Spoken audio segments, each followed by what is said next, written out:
Weekly review episode 8। Okay, तो आज का ये एपिसोड में हम थिएटर और ओटीटी में रिलीज हुई कुछ लेटेस्ट मूवी के ऊपर बात करेंगे, सूक्ष्मदर्शिनी के बारे में भी। पर वो लेटेस्ट ओटीटी में आने वाली मूवी है, इसलिए थिएटर वाले लेटेस्ट पहले गेम चेंजर मूवी का देख लेते हैं, उसके बाद ओटीटी रिलीज। ठीक है, तो गेम चेंजर इसे हम फ्राइडे को ही देख लिए थे, लेकिन सोचे वीकली रिव्यू में ही इसके ऊपर चर्चा किया जाए, क्योंकि मूवी ठीक ही निकला भाई। टीजर ट्रेलर के बाद से ही इससे हम ज्यादा आशा नहीं कर रहे थे, पर फिर भी इसका डायरेक्टर एस शंकर होने की वजह से हम इसे एक बार देखना चाहते थे। लेकिन इंडियन 2 को छोड़ दे तो एस शंकर के किसी भी मूवी के ये आसपास भी नहीं पहुंचती। हम ऐसा क्यों बोल रहे हैं आगे बात करेंगे, लेकिन जो इस मूवी के बारे में जानना चाहते हैं उन्हें बता दें, इसमें हमें एक इलेक्शन कमिश्नर और एक सीएम का क्लैश की कहानी दिखाया गया है, जिसके अंदर क्यों इनके बीच क्लैश हो रहा है, कारण क्या है, उस क्लैश में क्या क्या सब हुआ, एस.जे. सूर्या की और रामचरण की बैक स्टोरी क्या है, और आखिर में क्लैश का रिजल्ट क्या निकलता है, वही हमें इस मूवी में दिखाया गया है। रामचरण इसमें 2 रोल निभाई है और जितना उन्हें दिया गया है वो अच्छा किए है, और इनके साथ बाकी सभी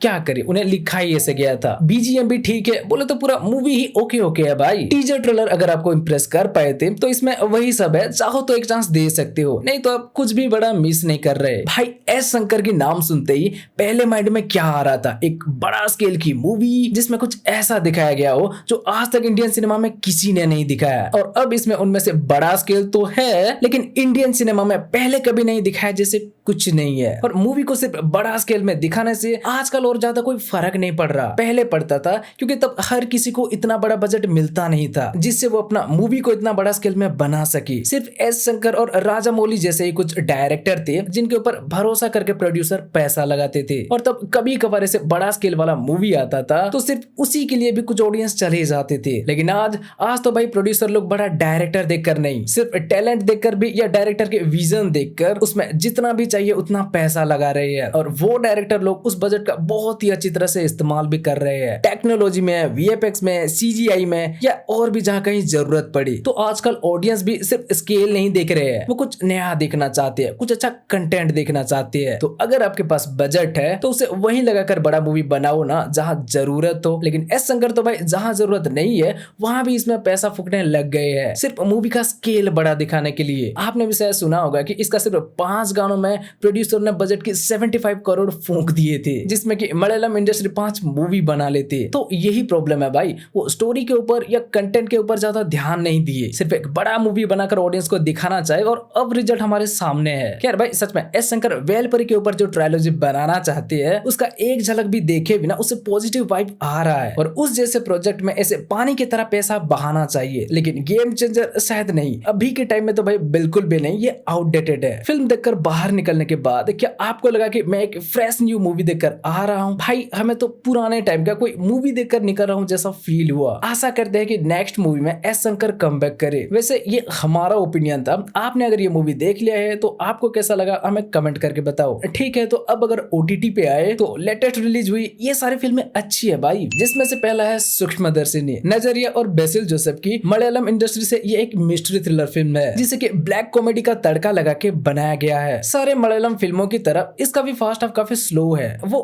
कहानी को सेटअप करने के लिए थोड़ा टाइम लेती है, लेकिन फर्स्ट हाफ के बाद सेकंड हाफ में जैसे जैसे एक के बाद एक चीजों से पर्दा उठने लगता है तो भाई क्लाइमेक्स में उस फर्स्ट हाफ का भी भरपाई हो जाता है। इसमें कहानी दिखाया जाता है प्रियदर्शिनी नाम की एक हाउसवाइफ का, और जैसा कि इसका टाइटल है सूक्ष्मदर्शिनी, सूक्ष्म मतलब अत्यंत छोटा, और दर्शिनी बोले तो देखने वाला, या कहे अत्यंत छोटा चीजों को भी जो देखने या समझने में सक्षम हो। तो ठीक बिल्कुल ऐसा ही ये प्रियदर्शिनी की कैरेक्टर है, जो बहुत छोटी छोटी चीजों के ऊपर भी ध्यान देती है, और उसका डिटेलिंग आपको मूवी का स्टार्टिंग में ही मिल जाएगा। ऐसा एक कैरेक्टर घर में बैठे बैठे बोर हो रही थी, इसलिए बाहर जाने के लिए काम ढूंढ रही थी, लेकिन काम तो उसे घर बैठे ही मिल जाता है जब उनका पड़ोस में रहने के लिए हमारा बसिल भाई आते हैं। इनका हरकत प्रिया को कुछ ठीक नहीं लगता, और ये आने के बाद यहाँ कुछ घटना घटता है, तो प्रिया अपने दोस्तों के साथ मिलकर उसका रहस्य को सुलझाने के लिए निकल पड़ती है, और छोटी छोटी घटना के माध्यम से कैसे वो एक बड़ा रहस्य खोलती है वही इसमें हमें दिखाया गया है। इसके बारे में इससे ज्यादा बोलना सही नहीं होगा, लेकिन मलयालम इंडस्ट्री को भाई मानना पड़ेगा, अब तो बिग बजट की मूवी से ज्यादा हम इनका स्मॉल बजट की मूवी का फैन बनते जा रहे हैं, क्योंकि अच्छा कंटेंट दिखा रहे हैं भाई, ये हमारे साथ स्कैम नहीं कर रहे। खैर जिस किसी ने भी नहीं देखा भाई, मैं उन्हें कहना चाहूंगा डिज्नी प्लस हॉटस्टार में ये मिल जाएगी भाई, इसे मिस मत करना। नेक्स्ट मलयालम इंडस्ट्री की एक एक्शन थ्रिलर फिल्म मूरा। अगर आप एक्शन थ्रिलर के साथ मूवी में एक अच्छा स्टोरी भी देखना चाहते हो तो भाई इसे मिस मत करना। इस फिल्म में 4 दोस्तों की कहानी दिखाया गया है जो कि आगे अपने लाइफ में क्या करना चाहते हैं उन्हें खुद नहीं पता। फिर एक बार एक लड़का इन्हें एक गैंगस्टर के पास ले जाता है जहाँ से इनका पूरा जिंदगी बदल जाता है। वैसे तो वो पूरा जिंदगी ये काम करना नहीं चाहते, बस कुछ पैसों के लिए ये काम स्टार्ट करके जल्द ही वो काम छोड़ना चाहते थे, लेकिन धीरे धीरे सिचुएशन ऐसा हो जाता है कि वो चाह कर भी उस काम को छोड़ नहीं पाते। तो आगे जाकर वो उस गैंगस्टर के लिए क्या क्या करते हैं, कितने लोगों से लड़ते हैं, उस गैंगस्टर के लिए काम करके क्या प्रॉफिट कमाते हैं और क्या नुकसान करते हैं, जितना भी है पॉजिटिव और नेगेटिव पॉइंट वो सब दिखाया है। साथ ही इसमें इन लोगों की गहरी दोस्ती के साथ इनका हर कैरेक्टर के अलग अलग लाइफस्टाइल के ऊपर भी थोड़ा फोकस किया है। मूवी अच्छा है और एंडिंग तक हमें ये अपना कहानी में बांधे रखती है, लेकिन क्लाइमैक्स और प्री क्लाइमैक्स के कुछ मारकाट सीन भाई उससे काफी रॉ रखा गया है, तो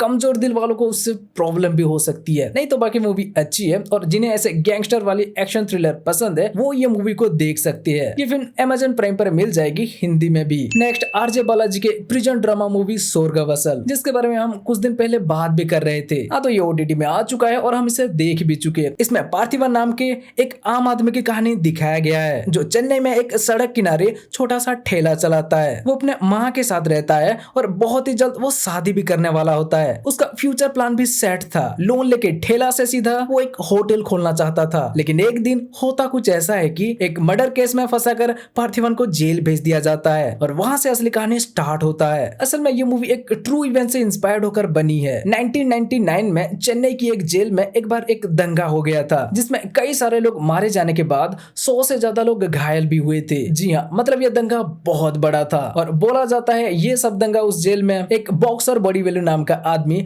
मरने के बाद स्टार्ट हुआ था। तो वो आदमी कैसे मरा, वो मरने से पहले वहां का माहौल कैसा था, वो मरने के बाद वो दंगा कैसे स्टार्ट हुआ, क्या क्या हुआ, वही सब हमें इस पार्थिवन की पॉइंट ऑफ व्यू से दिखाया गया है। अब इसमें बाकी सब तो ठीक था, लेकिन पार्थिवन का कैरेक्टर रियल था या फिक्शनल कैरेक्टर कुछ पता नहीं। मूवी का 95% जेल के अंदर का है भाई, सिर्फ 5% ही आउटसाइड का देखने मिलता है। तो प्रिजन ड्रामा जिस किसी को पसंद है उन्हें ये मूवी देखनी चाहिए। हिंदी में तो नहीं है लेकिन बाकी सारे लैंग्वेज के साथ नेटफ्लिक्स पर ये मूवी मिल जाएगी। ठीक है, तो भाई बस ये था लेटेस्ट रिलीज हुई कुछ थिएटर के साथ ओटीटी की फिल्में जिसका चर्चा कि हम आपके साथ करना चाहते थे। अब इनमें से कौन कौन सी फिल्में आप देख चुके हो और कौन कौन सी फिल्में अभी देखने वाले हो हमें कमेंट करके बताओ। और अगर ये वीडियो अच्छी लगी हो तो वीडियो को लाइक, शेयर और चैनल को सब्सक्राइब कर दो। चलो फिर मिलते हैं अगले वीडियो में। बाय।